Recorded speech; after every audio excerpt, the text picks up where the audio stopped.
नमस्कार दोस्तों, आइए सुनते हैं मुंशी प्रेमचंद्र के द्वारा लिखी कहानी जुड़वा भाई। कभी कभी मूर्ख मर्द जरा जरा सी बात पर औरतों को पीटा करते हैं।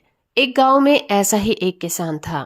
उसकी औरत से कोई छोटा सा नुकसान भी हो जाता तो वो उसे बगैर मारे नहीं छोड़ता था। एक दिन बछड़ा गाय का दूध पी गया। इस पर किसान इतना झल्लाया कि औरत को कई लातें जमाई। बेचारी रोती हुई घर से भागी। उसे ये मालूम नहीं था कि मैं कहाँ जा रही हूँ। वो किसी ऐसी जगह भाग जाना चाहती थी जहाँ उसका शोहर उसे फिर न पा सके। चलते चलते वो जंगल में पहुंच गई। पहले तो वो बहुत डरी कि कोई जानवर ना उठा ले जाए, मगर फिर सोचा, मुझे क्या डर जब दुनिया में मेरा कोई अपना ही नहीं है।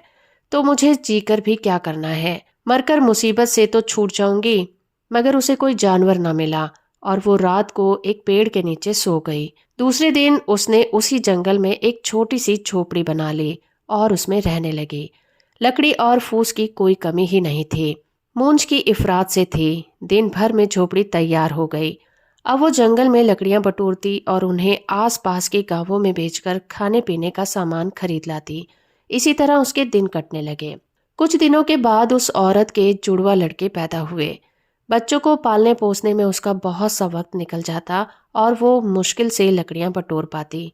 उसे अब रात को भी काम करना पड़ता, मगर इतनी मुसीबत झेलने पर भी वो अपने शोहर के घर नहीं जा पाती थी। एक दिन वो दोनों बच्चों को लिए सो रही थी। गर्मी की रात थी। उसने हवा के लिए झोपड़ी का दरवाजा खुला छोड़ दिया था। अचानक रोने की आवाज सुनकर उसकी नींद टूट गई तो देखा कि एक बड़ा भारी भालू उसके एक बच्चे को उठाए लिए जा रहा है। उसके पीछे पीछे दौड़ी, मगर भालू जंगल में न जाने कहाँ घुस गया। बेचारी छाती पीट पीट कर रोने लगी। थोड़ी देर में उसे एक लड़के की याद आई। भागती हुई झोपड़ी में आई, मगर देखा कि दूसरे लड़के का भी कहीं पता नहीं था। फिर छाती पीटने लगी। जिंदगी का यही एक सहारा था, वो भी जाता रहा। वो दुख की मारी दूसरे ही दिन मर गई। भालू उस बच्चे को ले जाकर अपनी मांद में घुस गया और उसे बच्चों के पास छोड़ दिया। बच्चे को हंसते खेलते देखकर भालू के बच्चों को ना मालूम कैसे उस पर तरस आ गया।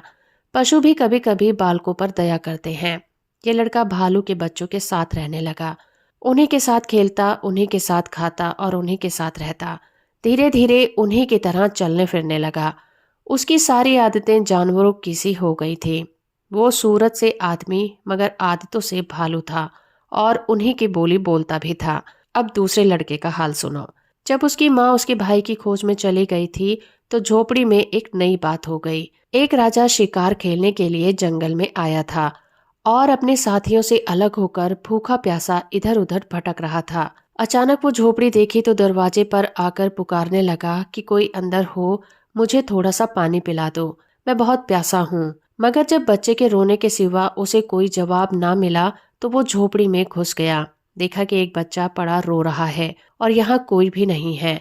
वो बाहर निकलकर चिल्लाने लगा कि यहाँ कौन रहता है, जल्दी आओ, तुम्हारा बच्चा अकेला रो रहा है। अब कई बार पुकारने पर भी कोई नहीं आया तो उसने समझा कि उस बच्चे की माँ को कोई जानवर उठा ले गया है। राजा के कोई लड़का ना था। उसने बच्चे को गोद में उठा लिया और घर चला गया। 20 साल बीत गए। किसान का अनाथ बच्चा राजा हो गया। वो बड़ा विद्वान और चतुर निकला। बहादुर भी ऐसा था कि इतनी ही उम्र में उसने अपने बहुत से दुश्मनों को हरा दिया था। एक दिन नए राजा साहब शिकार खेलने गए, मगर कुछ हाथ न लगा। निराश होकर घर की ओर लौटे आ रहे थे कि इतने में उन्होंने देखा कि एक अद्भुत जानवर एक बड़े हिरन को कंधे पर लादे भागा जा रहा है। उसकी शक्ल बिल्कुल आदमी की सी थी। सिर, दाढ़ी, मूछ के बाल इतने बढ़ गए थे कि उसका मुंह करीब करीब बालों से ढक गया था। उसे देखकर राजा ने फौरन घोड़ा रोक दिया और उसे जिंदा पकड़ने की कोशिश करने लगा। वो जानवर हिरन को जमीन पर रखकर राजा की ओर दौड़ा। राजा साहब शिकार खेलने में चतुर थे। उन्होंने तलवार निकाली और दोनों में लड़ाई होने लगी। आखिर यह जानवर जख्मी हो गया।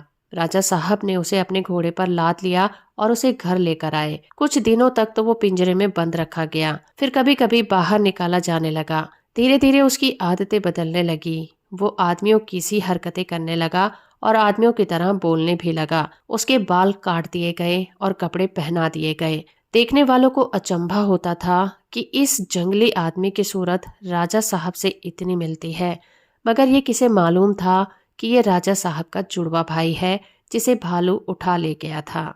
तो अभी आप सुन रहे थे कहानी जुड़वा भाई, जिसे लिखा था मुंशी प्रेमचंद्र ने। उम्मीद करती हूँ ये कहानी और मेरा ये प्रयास आपको अच्छा लगा होगा। वीडियो को लाइक और चैनल को सब्सक्राइब करना बिल्कुल मत भूलिएगा।